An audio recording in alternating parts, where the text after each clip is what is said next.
Happy New Year! Welcome back to New World Next Week for 2021. I'm James Corbett of CorbettReport.com. I'm James Evan Pilato from MediaMonarchy.com. When they start calling for action versus sharing information, we flag them a little higher. We have got that story, plus false positives. But first, the great Capitol guided tour riot ride, a.k.a. Insurrection Panic 2021. Again, as we've talked about, James, for so many years, I think the language used, the sort of coded words, watch people saying insurrection, insurrection. And again, all the coded language coming from the U.S. Congress critters. They invaded our church, our holy space. It's using cult-like language. So what am I talking about? You know what I'm talking about. You've no doubt heard about how Trump supporters, actors, and riot junkies were led into the U.S. Capitol last week, stealing podiums, posing for pictures while Congress critters cowered. Yeah, people who overthrow countries for a living. We're playing scared for a few minutes. Man, this new season of America's Next Top President is just, it's getting lit. But really, it's about as bad as Star Trek Insurrection. That's the worst Star Trek movie. Unfortunately for us, though, the effects and the damages are all real. Man, this is a 20-plus year long con, and it seems like a lot of the threads are all kind of coming together. Maybe it's always been still 9/11, still 9/11 happening in that slow motion like we've talked about. So what's really my first story for this first New World Next Week of 2021? It's, of course, about the Capitol action, but as they say in that book dedicated to Lucifer, the real action is in the reaction. I had a buddy that I haven't been super close with for like 15 years. He started texting me out of the blue late this past Sunday night. I realized when I did the time conversion, I was like, man, it was like 2 or 3 in the morning to them. So they were obviously up wigging. And they text me like, I don't know about you, but I'm legit shook about the whole insurrection. If you need someone to talk or just someone to listen, I'm here. We hadn't talked in a while, and I was reminding you I'm here if you need someone to talk to. I'm pretty shook up about it, so I imagine others are too. I've been letting people know. Been getting lots of calls and emails and hadn't heard from you, so just checking in. It's kind of acting like 3 9/11s are happening in his living room and freaking out. And I'd have to say, from my perspective down here in New Mexico, yeah, people weren't worried about what happens in New York and D.C. and L.A. But I believe a dozen cities burnt to the ground last summer, dozens murdered. Now, entire economies, communities still wrecked on a scam. What if I texted them last summer out of the blue about that? What would they have said? So it's weird, James. It's like everybody's essentially, as the cliche goes, everybody's a conspiracy theorist now. And it hit me. Yeah, they're a conspiracy theorist, but they don't have decades of research experience, let alone the context and just the soul time it takes to deal with all of this information and the possible knowledge that can come from it. This was also the same person that said to me back in the mid-2000s after I talked about my weird 9/11 questions too much, quote, "Get over it, man, they got us." Maybe I should have just texted that back to him, James.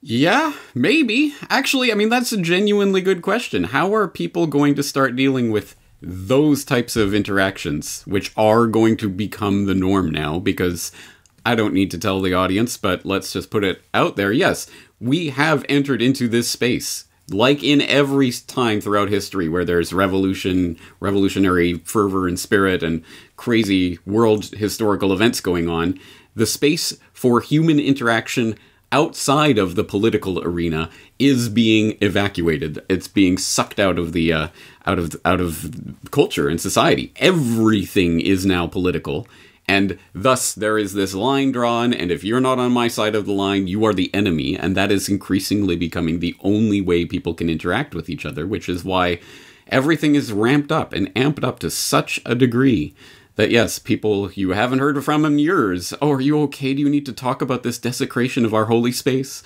These are the types of interactions people are going to be having. And on one level, I want to say that what happened there at the Capitol. I mean, really? And people are talking about it in apocalyptic terms, but I get why they are talking about it in apocalyptic terms. You touched on it right there with the desecration of the holy space, religious, cult-like language, because I've made the point before, it is not a metaphor. It is not an analogy. It is literally true. Statism is a religion, and the holy space of this sacred religion has been desecrated, essentially. And so people are losing their minds over the symbolic value of this. And because I think this touches on certain key imagery and ideas that go back centuries, if not millennia, you can go back to 5th century Rome and the sacking of Rome and the Vandals and all of that. Very similar scenes and iconography, actually, playing out to what took place just a week ago. So there's definitely something in the air about that, and it is the changeover. I know you've heard this before. It is the end of the American Empire.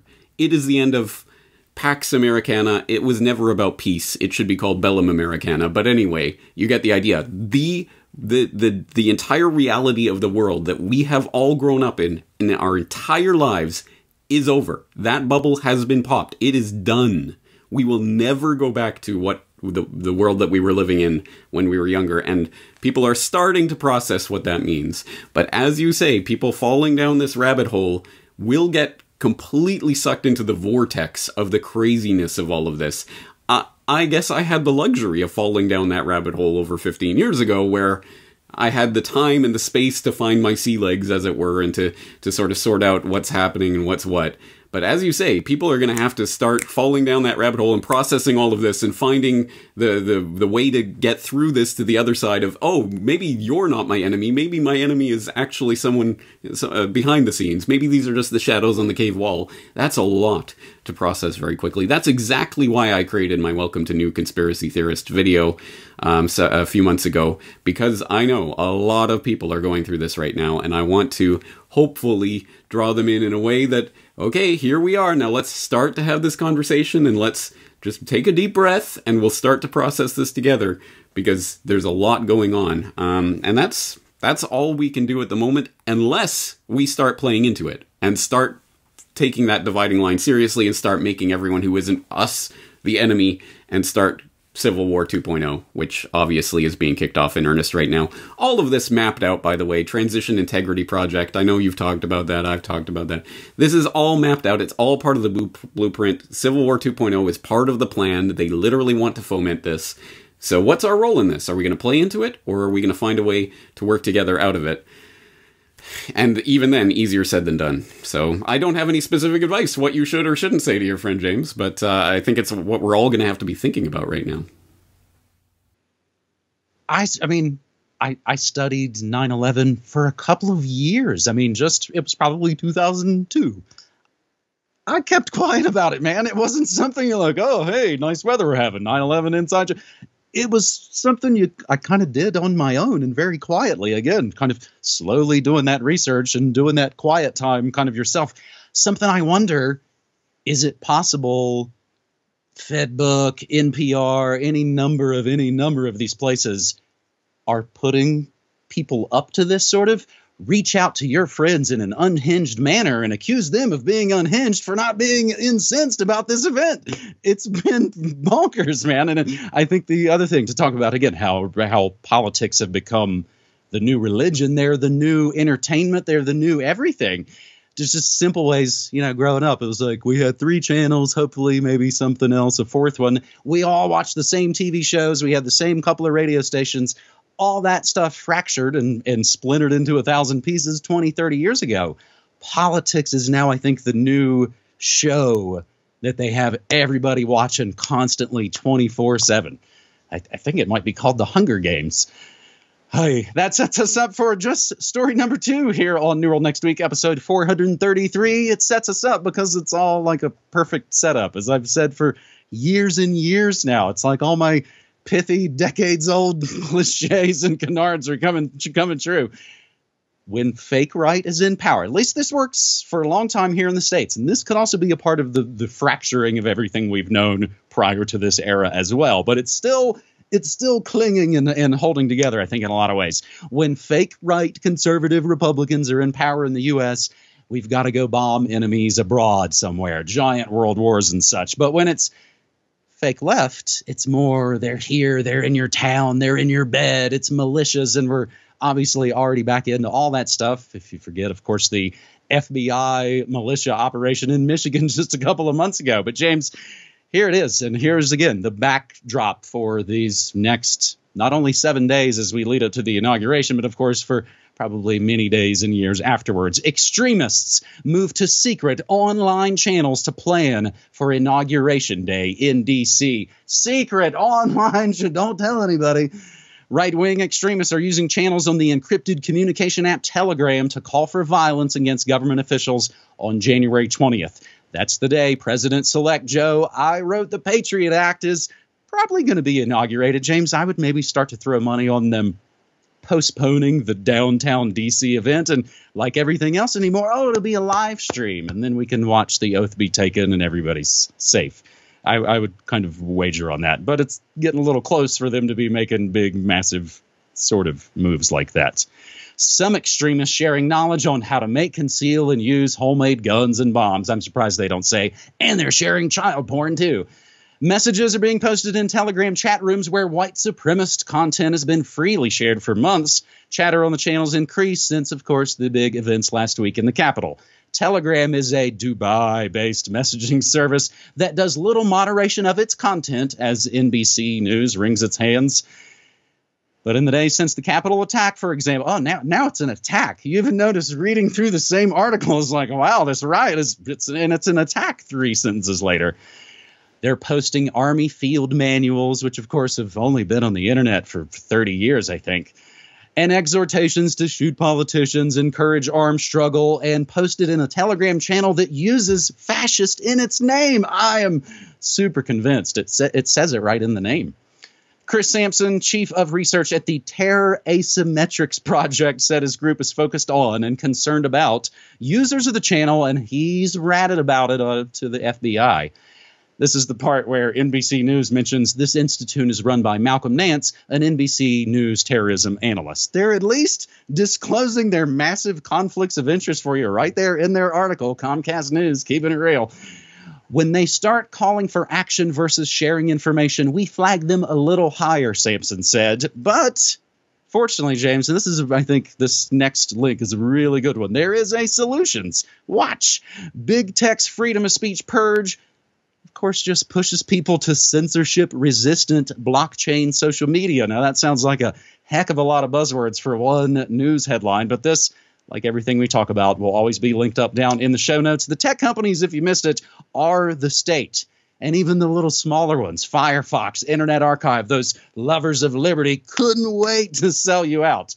So this is a really great, important post, James. As I was going through it, it offers solutions to, again, possible solutions to some of the problems and how to find and start using some of these platforms, alternative platforms, things that we know and have talked about before: Diaspora, Mastodon, Parler, Float. Peepeth sounds super dirty and awesome. I'll have to check that one out. Library, DTube, Minds. We're actually building a clone of my members-only Discord server on the open source platform formerly known as Riot, formerly known as Matrix, two kind of terrible names, now known as Element. So James says this is all sort of so obvious to conspiracy theorists, but so much of this, again, almost seems like a slow motion wreck that we can't avoid as this all happens. We just kind of sit here for the next 7 to 8 days and go, yep, that's what I thought was going to happen. Yeah, pretty much. Well, speaking of us OG conspiracy theorists, you will remember that time back in the day when online conspiracy theorizing was synonymous with Infowars. That was the name for online conspiracy theorizing for many years, until it got sidetracked into Trump train and let's declare martial lawville. But yeah, back in the day, it was Infowars. And I think a lot of people obviously dismissed that as lunacy. Other people just kind of poo-pooed that, or other people treated it as some sort of, colorful name for a website. No. I always took that analogy very literally, very seriously. No, this is literally information warfare. We are literally in a war. We have been for probably our whole lives, at least for decades. It's just that war is escalating at this point. And back 15 years ago, again, when we were starting out in all of this, we had the luxury of having the space of to play online, where I know you remember back in the day when the dinosaur media used to go, "Where did you hear that? On the internet? Oh, you got information on the internet? Oh, that's so silly." Remember when they used to dismiss the internet as this, that's just a place for crazies or something? Now, of course, the dinosaur media realizes that the comet has struck and they are slowly dying out. But with that recognition, with that realization, comes the Eye of Sauron being trained on the internet right now, and the war is escalating and escalating and escalating, and we are literally in an information warfare right now. And this is what it looks like. So all of the things that apply in the real-world warfare situation apply in the Infowar, including, of course, the false flag attacks. As you say, yeah, these Telegram groups calling themselves fascists are plotting this insurrection. And look, now we've got the screenshots of this. Proof positive, and now we can throw anyone we want in jail on the suspicion of being associated with a website that has a channel that's dedicated to this. Whatever, you can see where this is going. And I called 2020 the story of 2020, the end of the internet as we've known it. Well, this is what the new internet is going to look like.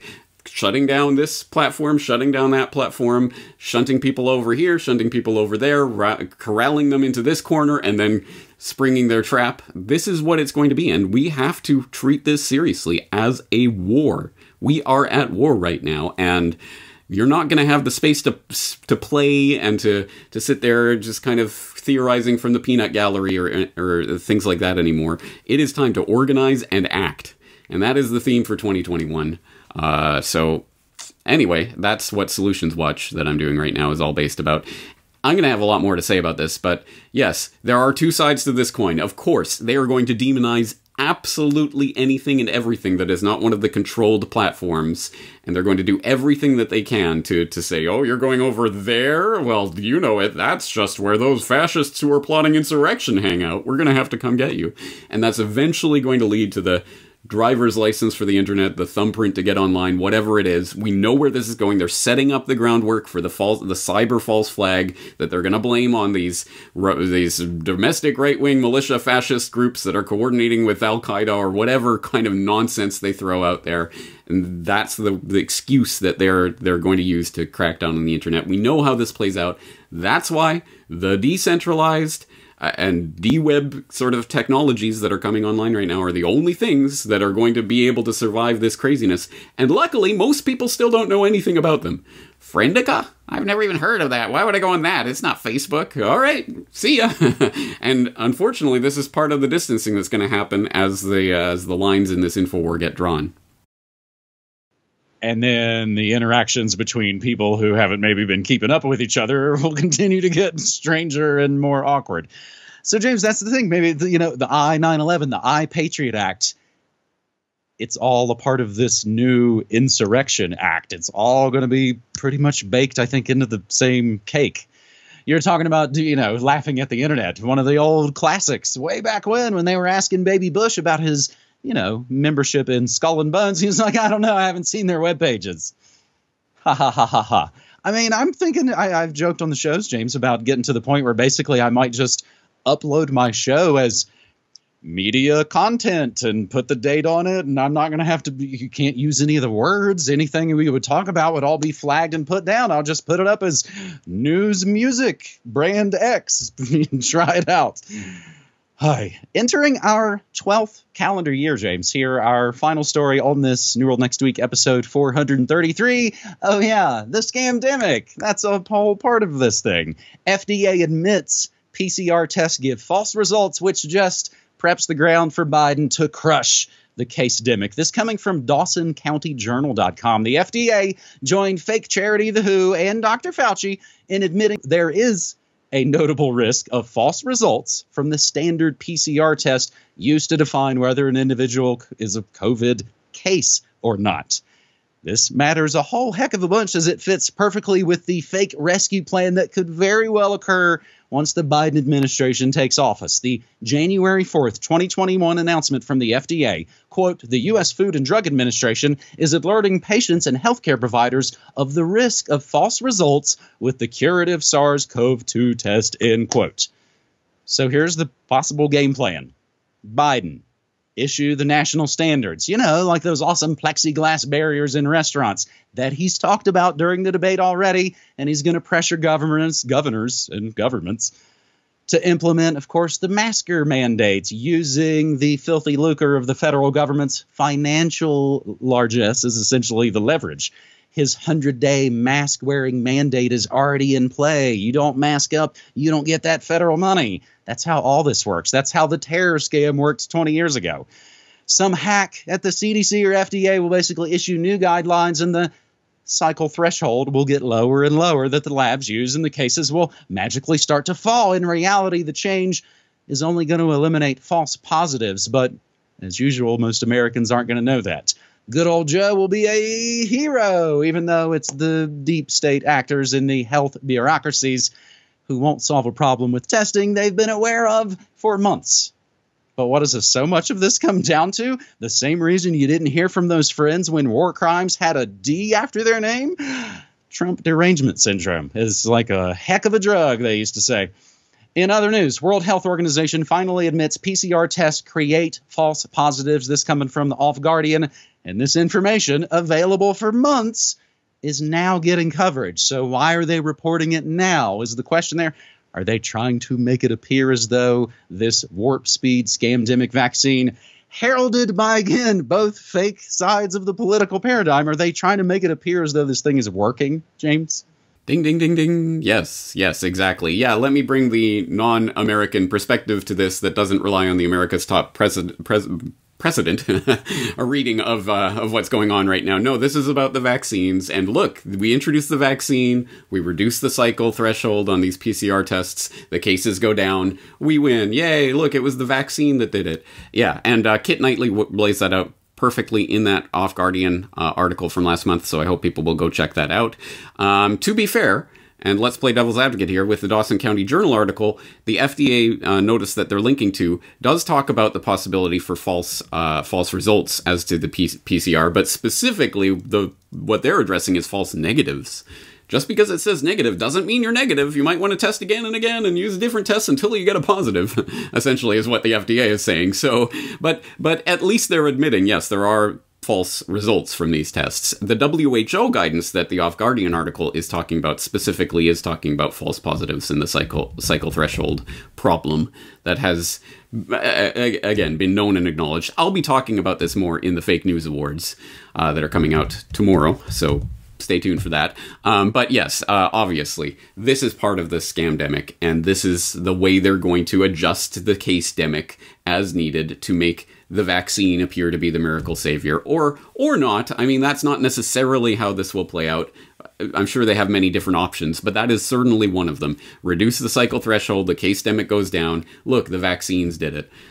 We can see very much how that psyop could play out. So, again, people in the reality-based community who know about these issues and are looking at the actual underlying data and all of this will understand what's happening, but your friend that you haven't heard from in 15 years will just read the headline and say, look, the vaccine worked, you silly conspiracy theorist. Again, we know how this works, so that's why we need to be armed with real information. So once again, I'll direct people to that Off Guardian article. I think Kit does a good job of putting that out in pretty stark terms. We know how they can play this like a